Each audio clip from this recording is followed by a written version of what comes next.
Hello दोस्तों, कैसे हैं आप सब। आज हम एक इम्पोर्टेंट टॉपिक पे बात करेंगे, जो कि टॉपिक ये है।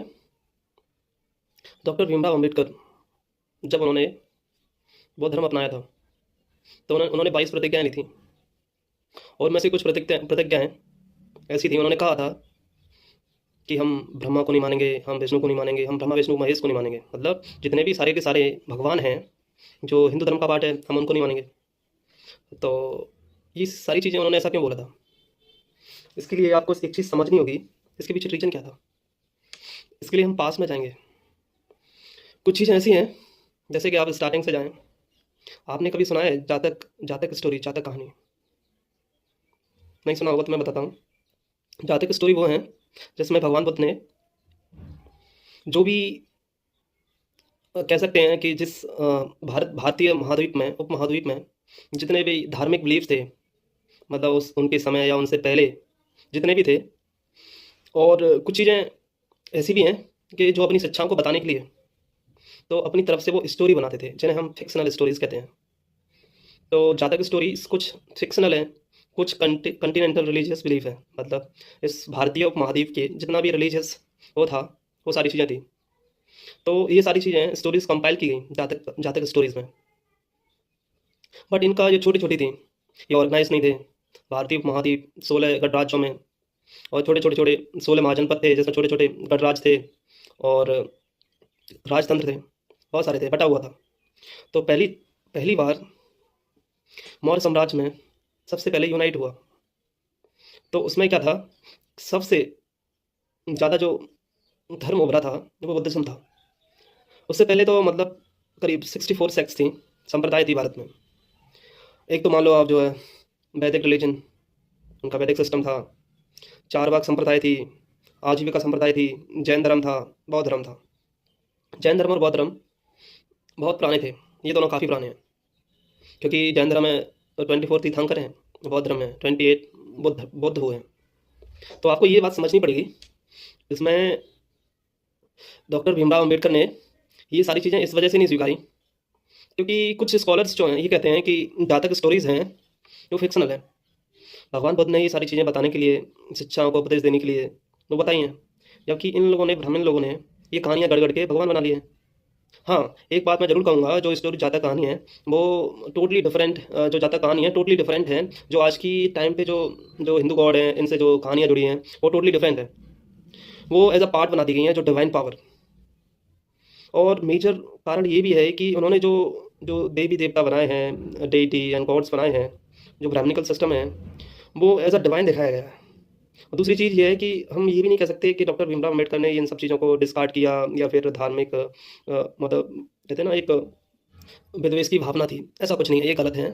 क्योंकि वो संविधान लिख रहे हैं, उन्हें पता है कि ये सारी चीज़ें डिवाइन पार्ट है, डिवाइन है, तो ये सारी चीज़ें फीजेबल तो नहीं रहा। अगर इस हिसाब से देखें भी तो होमो सेपियंस आज से 3 लाख ईयर अगो मतलब आया। उसके बाद जो है कॉम्प्लेक्स लैंग्वेज करीब 70,000 वर्ष पहले हमने सीखी। 10,000 वर्ष पहले हमने सेडेंट्री मतलब फार्मिंग एग्रीकल्चर सीखा। उसके बाद जो भी है हम रिलीजियस बिलीव आया आज से 3,000 या 3,000 4,000 अगो। उसके बाद हमने जो भी स्क्रिप्ट्स वगैरह हैं, फर्स्ट स्क्रिप्ट वाज स्टार्टेड जो मौर्यन एम्पायर में लिखना जो स्टार्ट हुआ उसमें हुआ। जबकि ये लोग ग्रंथ कहाँ पे बहुत पुराने ले जाते हैं, कोई स्क्रिप्ट ही नहीं थी। दिखाओ ना, ये सारी चीज़ें हैं तो आपके पास दिखानी चाहिए, बट ये सारी चीज़ें इनके पास है नहीं, इसका कोई प्रूफ नहीं है। जो देवनागरी स्क्रिप्ट बोलते हैं वो कोई और नहीं, वो कुछ और नहीं है। वो धम्म स्क्रिप्ट है, अशोक का स्क्रिप्ट है, जो अशोक के रॉक एडिक्ट्स, फिलर एडिक्ट्स, केव एडिक्ट्स से वो डिसाइबर की गई है। जो शिलालेख हैं और जो जो स्तंभ लेख थे उनसे निकाली गई है। उससे पहले कुछ मिलता ही नहीं है इनका। तो उनका तात्पर्य ये था कि उनका डिस्कार्ड करने का मतलब ये नहीं है, क्योंकि उनका ये है कि जो चीज़ें बताई जा रही हैं वो डिवाइन पार्ट है और ऐसा कुछ हुआ नहीं है।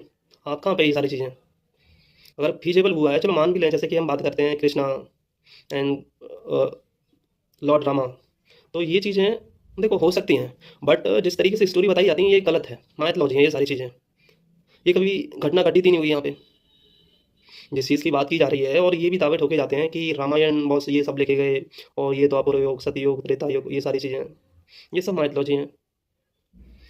फैक्ट ये है कि अगर आप इंडियन कल्चर की साइट्स पे जाओगे तो यूनेस्को की साइट से जो डॉक्यूमेंटेड है तो उसमें ये लिखा है कि इनका जो वैदिक वेद हैं, वेद ये 1464 ईस्वी में लिखे गए, जो कि राजपूताना रीजन, कश्मीर और गुजरात से प्राप्त हुए हैं।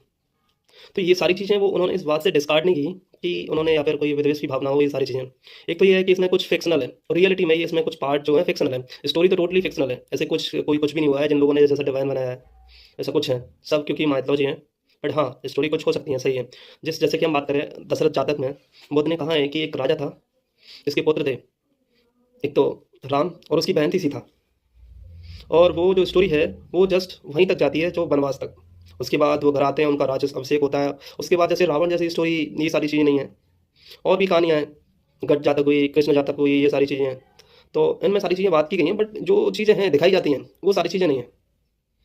मेन चीज़ ये है कि जो आजकल दिखाया जा रहा है कि आपने वो उन्होंने त्रिशूल चलाया, उसके सती के वो मतलब चितड़े उड़ गए, और जिसमें वहाँ पे भी गिरे तो वहाँ पे दम वो बन गए। मतलब उनके जो पार्ट हुए, जो सती थी भगवान महादेव की, तो उनकी पत्नी थी, तो उनके पार्ट जो है मतलब जगह जगह पे मतलब गिरे, तो वहाँ पे शक्तिपीठ स्थापित हो गए। ये कौन सा लॉजिक हुआ? कभी लगता है कि ऐसा कुछ हुआ हो? जितने भी मंदिर हैं, टेम्पल्स हैं, वो सारी चीज़ें बाद में स्थापित हुए। अगर ये सारी चीज़ें, टेम्पल सिस्टम जो बनना स्टार्ट हुआ वो गुप्ता पीरियड से स्टार्ट हुआ, आज से करीब 1400 1600 साल पहले, 1600 1700 साल पहले। हाँ बने हैं, पर वो जो तोड़ दिए गए उनका भी हो सकता है, बट ऐसा कुछ मिला नहीं है। नॉर्थ वेस्ट फ्रंटियर में बने थे, गांधार स्टाइल में, जो कनिष्का के टाइम पे बने थे मंदिर जितने भी हैं, वो तोड़ दिए गए।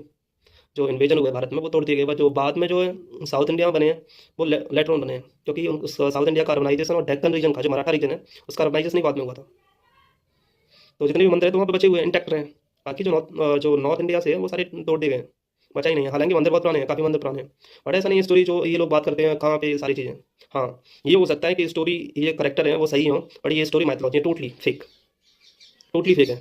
तो इस वजह से उन लोगों ने ये सारी चीज़ें बस जस्ट साइंटिफिक टेम्परामेंट के लिए उन्होंने डिस्कार्ड किया है, वैसा कुछ नहीं है। बट मैं ये बता दूं, जितना भी पार्ट है वो सारी चीज़ें उसकी पार्ट है, कोई डिफरेंट अलग नहीं है। बुद्धिज़्म और हिंदुइज्म जो कुछ है, एक्चुअली क्या है कि बुद्धिज्म और हिंदुइज्म कुछ नहीं, एक्चुअली एक ही है। स्टार्टिंग में जब पावर जो राजा हुए वो बुद्धिस्ट माइंडसेट के थे, उन्होंने उसको प्रोपाउंड किया, उन्हें लगा कि ये चीज़ बेटर है। उसके बाद पूंजीपतियों का टाइम आया, तो उन्हें लगा कि यार पूंजीपतियों का टाइम आया, तो उन्हें लगा कि यार हमें ऐसा कुछ करना चाहिए जिससे हम एक अच्छा एक प्रॉफिट हम जनरेट कर सकें। तो कुछ ना कुछ फिलोसफिकल सिस्टम हमें क्रिएट करना होगा, ऐसा फिलोसफिकल सिस्टम क्रिएट किया जाए जिससे हमें ज़्यादा से ज़्यादा मतलब फ़ायदा हो। तो इस वजह से उन लोगों ने सिस्टम अलग किया। तो एक गड़ा है कि एक भगवान है, ईश्वर है कि वो दुनिया को चलाता है। तो लोग मतलब ये सारी चीज़ों से बचने के लिए मतलब जितना भी अपना है वो सारा भगवान के नाम पे फोड़ दो तुम। तो ये चीज़ें रही हैं, ऐसा कुछ नहीं है कि उन्होंने ये चीज़ें की हैं, बस इतना है कि साइंटिफिक टेम्परामेंट, ऐसा कोई इंटेंशन नहीं है किसी की भावना को ठेस पहुंचाना। ये चीज़ें थी साइंटिफिक टेम्परामेंट की वजह से, क्योंकि ये चीज़ें हैं वो फीजिबल नहीं है, तो इस वजह से है। और इस वजह से ही मैं बता दूँ कि डॉक्टर अम्बेडकर ने ये चीज़ें नहीं अपनाई थी, क्योंकि उन्होंने महायान, वज्रयान, तंत्रयान, जितने भी जो सेक्ट्स हैं बुद्धिज्म की जो बाद में आई, वो सारी डिस्कार्ड कर दी। उनका जो वेस है टोटली थेरवाद या हीनयान पे बेस्ड है। They generally talk about the original teachings of Buddha. They discarded divine part of Buddha, because मतलब जो महायान जो सेक्ट्स है वो डिवाइन पार्ट की बात करती है कि कोई भगवान है, ईश्वरी पावर है, वो गवर्न करती है। तो ये चीज़ें गलत थी, तो इस वजह से डिस्कार्ड किया। इसे ही डिस्कार्ड नहीं किया है उन्होंने, महायान सेक्ट्स को, वज्रयान, तंत्रयान सबको डिस्कार्ड किया है। तो आप तो बोलते हो कि ये हमारे ये नहीं मानते, वो नहीं मानते। अरे भाई, वो उन सब चीज़ों को भी नहीं मानते, तो समझना पड़ेगा आपको। ऐसा नहीं है कि उन्होंने ये सारी चीज़ें या ब्रह्मा विष्णु महेश को डिस्कार्ड किया और आपको बुरा लग रहा है। It's not a big thing. उन्होंने उसको भी डिस्कार्ड किया है कि महायान सेक्ट्स एंड वज्रयान, तंत्रयान और सारी चीज़ों को उन्होंने डिस्कार्ड किया है। उन्होंने एक चीज़ भी डिस्कार्ड की है, आपको समझना पड़ेगा। एक फिलॉसफी है जो पार्ट भी थी स्टार्टिंग में, वेदांता का भी पार्ट था, डॉक्ट्रिन ऑफ कर्मा, एंड आज भी है। और ये पार्ट बुद्धिज्म का भी है, डॉक्ट्रिन ऑफ कर्मा। उन्होंने इसको भी डिस्कार्ड कर दिया। क्या रीज़न? इसके पीछे रीज़न एक है, क्योंकि डॉक्ट्रिन ऑफ कर्मा जब लागू होता है कि लोग मतलब अकाउंटेबल हो, लोग पार्शियल ना हो, पार्शियलिटी ना करें। जब नियति खराब है, जो राजा है, रूलर्स है, उसकी देने की नहीं है, तो डॉक्ट्रिन ऑफ कर्मा क्या करेगा? जो सिस्टम में बैठने वाले ही हैं वो चाहते हैं किसी को देना नहीं चाहते, तो डॉक्ट्रिन ऑफ कर्मा क्या करेगा? तो इस वजह से इन सारी चीज़ों को डिस्कार्ड किया उन्होंने। तो ये गलत ना लें कि उन्होंने धर्म में ये सारी चीज़ें की और उन्होंने ये सारी चीज़ें हुआ, तो ये चीज़ें गलत है कि उन्होंने ये किया वो किया, तो गलत है ये सारी चीज़ें। उन्होंने कभी किसी को मतलब धर्म विचारधारा को हाथ नहीं किया। हाँ, इतना है कि साइंटिफिक टेम्परामेंट था बस, ऐसा कुछ नहीं है कि उन्होंने ये किया। बट हाँ, ये चीज़ें उन्होंने ली, उनका खुद का पर्सपेक्टिव है। बट हाँ, उसका बाद में रिपरकशन देखने को मिल रहा है, ये बैड है, कुछ लोगों के लिए है, लोगों के लिए फ़ायदा है, उन लोगों के लिए फ़ायदा है, दिखता भी है।